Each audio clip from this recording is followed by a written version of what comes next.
J'ai écouté le discours de votre ministre du digital. J'ai rien compris parce que c'était en arabe.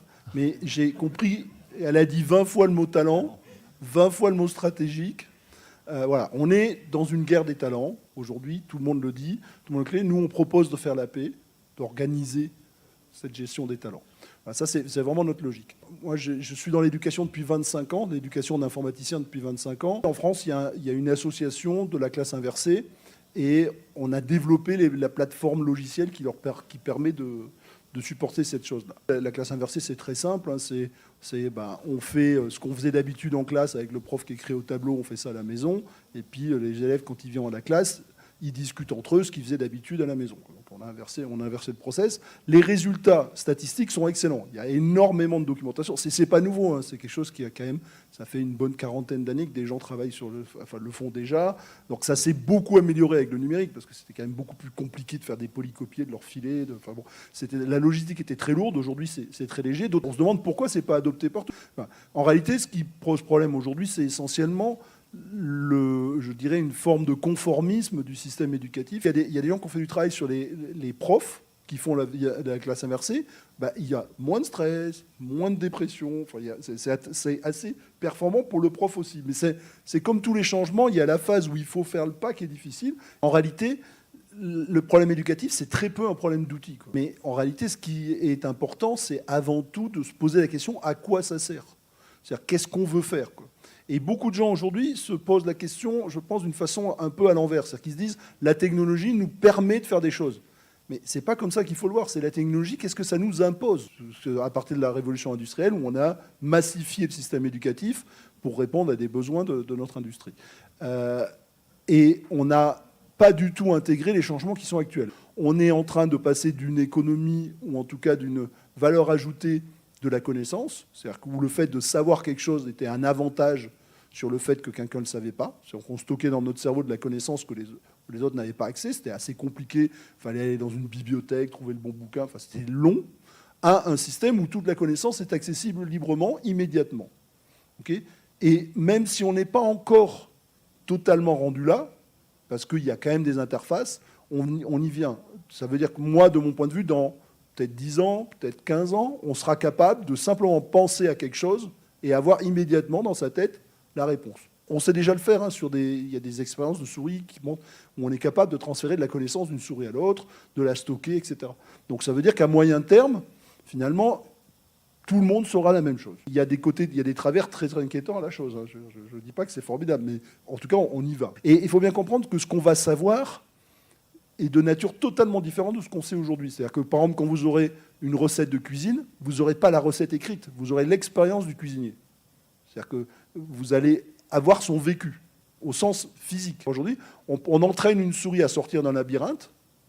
Okay, on va transférer cette connaissance vers une autre souris. En réalité, la souris qui va recevoir la connaissance, elle ne va pas recevoir un plan du labyrinthe. Elle va recevoir toute l'histoire des ratés de l'autre souris. Hein, et on va aller vers quelque chose comme ça. Donc ça veut dire qu'on a aujourd'hui une disparition de la valeur ajoutée de savoir par rapport aux autres. Je vais revenir sur la discussion qu'on vient d'avoir. On est en train de parler de processus d'acquisition de compétences.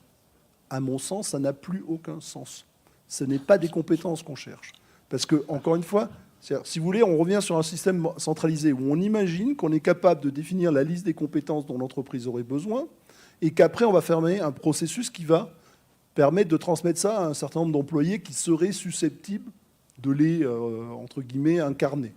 Okay, mais aujourd'hui, les entreprises sont strictement incapables de faire ça. Elles ne sont pas capables de définir le set de compétences qui va leur permettre d'être concurrents demain. On est dans un jeu qui est un jeu qui n'est plus basé sur la capacité à produire. On était dans la phase d'industrialisation. Aujourd'hui, cette phase, c'est des robots qui la font, de plus en plus. Moi, j'ai visité une usine en Corée où il n'y a pas d'humains. Il y a 3 humains, je crois, et ils fabriquent je ne sais plus combien de voitures par jour. Enfin, il y a des robots partout. Aujourd'hui, on n'est pas à 100% automatisé sur les robots. On n'est pas non plus à 100% automatisé sur les tâches dans l'entreprise. Mais aujourd'hui, il faut bien se comprendre qu'à moyen terme, tout ce qui est basé sur de la connaissance, son traitement, okay, va être fait par un automate, par un ordinateur. Vous l'appelez un robot, vous l'appelez une intelligence artificielle, vous l'appelez une base de données, vous appelez ça comme vous voulez. Okay. Donc, qu'est-ce qui reste en valeur ajoutée pour les êtres humains ? C'est 2 choses. C'est notre capacité à être créatif, et surtout notre capacité à être empathique, c'est-à-dire notre capacité à co-créer des solutions. Et cette co-création est très importante parce qu'on est arrivé certainement à un point où la créativité individuelle ne suffit plus. La complexité des problèmes fait que ce sont des collectifs intelligents. Et être capable de participer à un collectif intelligent, c'est quelque chose qui est à la fois inné et pas si inné que ça. C'est-à-dire qu'en réalité, quand vous regardez des enfants très jeunes, ils le font très bien. Et notre système social éducatif a tendance à réduire ça. L'idée, c'est d'arriver à restaurer cette chose-là. Et c'est ça qui va créer une entreprise apprenante. Ce n'est pas des patrons d'entreprise qui vont dire on va devenir apprenante. Une entreprise, elle est apprenante quand tout le collectif est apprenant. On parle toujours d'innovation, mais dans une entreprise, l'innovation, ce n'est pas l'entreprise qui est innovante, c'est l'ensemble des salariés de l'entreprise. Et chacun des individus, il y a beaucoup de gens qui ont toujours l'impression qu'une entreprise, elle a une idée, et puis après, elle a des mecs qui la fabriquent. Mais ça ne marche pas comme ça. Il faut que tous les gens qui fabriquent des choses participent à l'incrémentation de cette idéation. Et donc, ça veut dire qu'il faut changer tout le mindset de tout le monde dans l'entreprise. Et ce n'est pas en additionnant des compétences. C'est au contraire, c'est en libérant des gens de leurs compétences et en leur donnant de la liberté pour pouvoir interagir et se baser le moins possible sur des choses qui sont structurelles, quoi. Et ça passe par un mode éducatif qui n'est pas une optimisation du système actuel, qui est une rupture du système actuel. Aujourd'hui, en fin de compte, si vous avez un système éducatif classique comme on a aujourd'hui, bon, il marche plus ou moins. Mais comme on n'a pas clairement défini l'objectif, finalement, il y a un certain nombre de gens qui s'en échappent, qui arrivent à ne pas être comme tout le monde. Et grâce à ces gens-là, l'ensemble du reste à la fin marchouille. Alors je ne dis pas qu'on a besoin de 0 personne qui soit opérationnelle, etc. Okay, mais on en aura besoin de moins en moins. Le trigger bouge parce qu'on a des machines qui le font. Et ce qui fait que ça marche, c'est qu'on a cette diversité. Et notre système, tel qu'il a été fait aujourd'hui, pour des très bonnes raisons, hein, parce qu'il faut juste se rappeler que notre système éducatif, il a été créé pour former des militaires et des curés. Hein. On hérite d'un système qui a été vraiment fabriqué pour ça. Okay, et France. Un militaire... En France.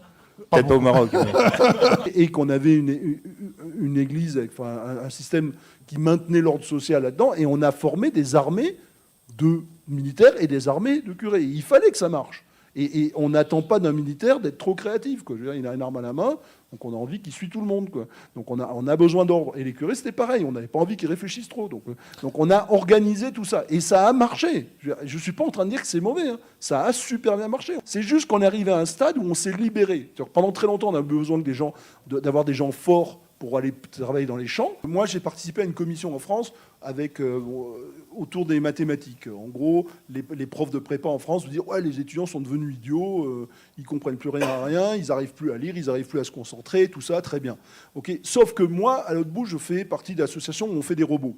Les gamins, ils n'ont jamais fait des robots aussi bien. Okay. Donc on a une dissonance. Mais c'est vrai que si aujourd'hui, par exemple, on notait les gens sur leur capacité à tirer à l'arc, ils seraient moins bons qu'avant. Hein.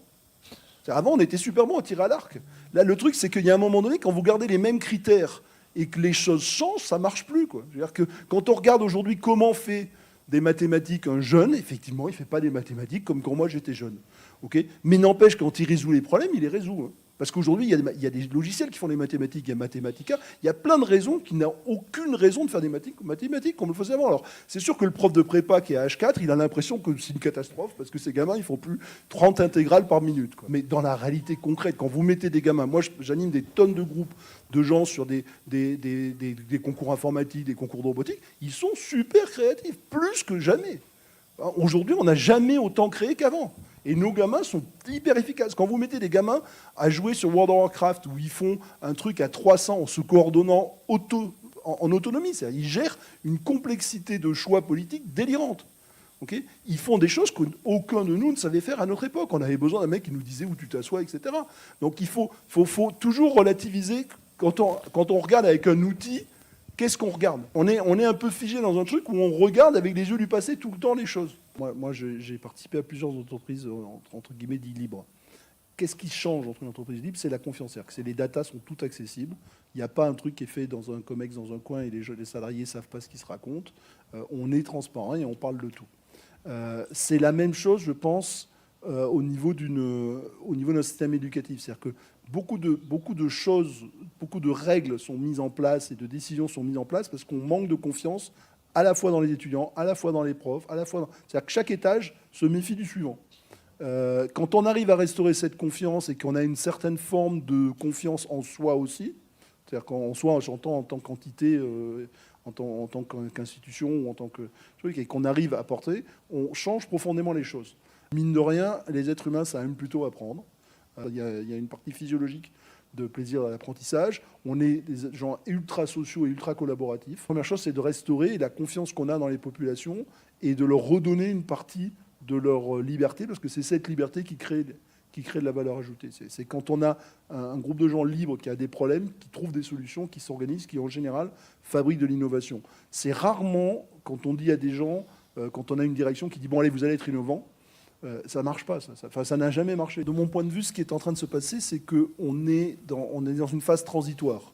C'est-à-dire que ces capacités d'IA sont en train de grignoter le travail des gens, et donc on se retrouve avec des gens qui ont une partie de leur job qui est en interface avec une IA, et cette IA leur vole de plus en plus cette partie créative. Et en même temps, on n'a pas réussi à libérer la partie créative pour être actif. Donc ils sont en train de se faire un peu écraser, comme on s'est retrouvé dans ces Chaplin, quoi. On s'est retrouvé avec des usines où la personne devient un objet de la machine. C'est-à-dire qu'elle a un bout de rouage qu'on ne savait pas faire, qui était trop compliqué, donc on a mis un être humain au milieu d'une machine, et il est lui-même une machine. Moi, je me rappelle avoir vu, quand j'ai été stagiaire aux mines de Douai, je voyais des gens qui recevaient avec un écran en disant « tu prends la cassette 63, tu la mets dans le lecteur 27 ». Et toute la journée, c'était une interface, c'est une machine, c'est des êtres humains. Donc ça, c'est une phase transitoire qui va disparaître petit à petit, parce qu'on va être capable de faire cette partie qu'elle fait aujourd'hui, parce qu'on ne sait pas la faire, complètement de façon automatique. Beaucoup de gens ont très peur d'arriver des IA. Ils se disent « ça va faire disparaître des jobs, etc. » Mais ça va faire disparaître des jobs inhumains. Aujourd'hui, j'étais aux États-Unis, les chauffeurs de camions se plaignaient qu'ils allaient disparaître. Mais du point de vue de l'humanité, c'est une bonne chose qu'il n'y ait plus de chauffeurs de camions dans les camions, quoi. C'est pas un métier, pour un être humain, c'est pas normal de passer 10 heures au volant, d'aller tout droit sur des autoroutes. Il y a des accidents, les IA feront beaucoup moins d'accidents. Enfin, globalement, c'est un progrès. Alors sur le moment, je comprends. Il faut gérer le problème social de tous ces gens-là qu'il va falloir reformer, etc. C'est un très très gros sujet. Mais globalement, on est en train de progresser. C'est-à-dire, objectivement, un cerveau humain, c'est fait pour faire mieux que faire la téléopératrice à répondre des trucs, etc. On peut faire mieux. Donc il faut qu'on arrive à prendre totalement cette tâche, il faut qu'on arrive à le faire en entier, ce qu'on ne sait pas faire aujourd'hui. On n'est pas capable de conduire n'importe quel camion, n'importe où, etc. Mais on va y arriver pour libérer des êtres humains, pour faire des choses à plus haute valeur ajoutée. Je voulais juste rajouter un truc, parce que j'ai pensé à un truc quand on disait tout à l'heure, parce qu'on a éliminé la technologie de notre histoire, mais en fin de compte, ce n'est pas tout à fait vrai, hein. En réalité, en tant qu'être humain, on fait de l'intelligence collective. Et cette intelligence collective, elle est limitée parce qu'on a des moyens de communication en groupe qui fait qu'à partir de 7-8, ça commence à déconner.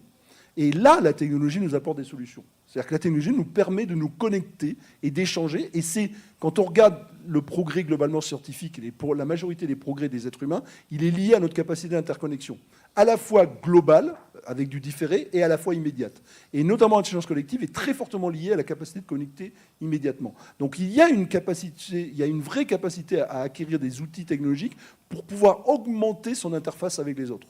Okay, l'objectif n'est pas d'utiliser des outils, machin, pour faire des trucs. C'est vraiment, en tant qu'être humain, on participe à un collectif intelligent. Et là, les outils technologiques font quelque chose que rien d'autre ne sait faire, qui nous permet de nous interconnecter activement et de plus en plus. Et on est en train d'avancer beaucoup sur ce sujet.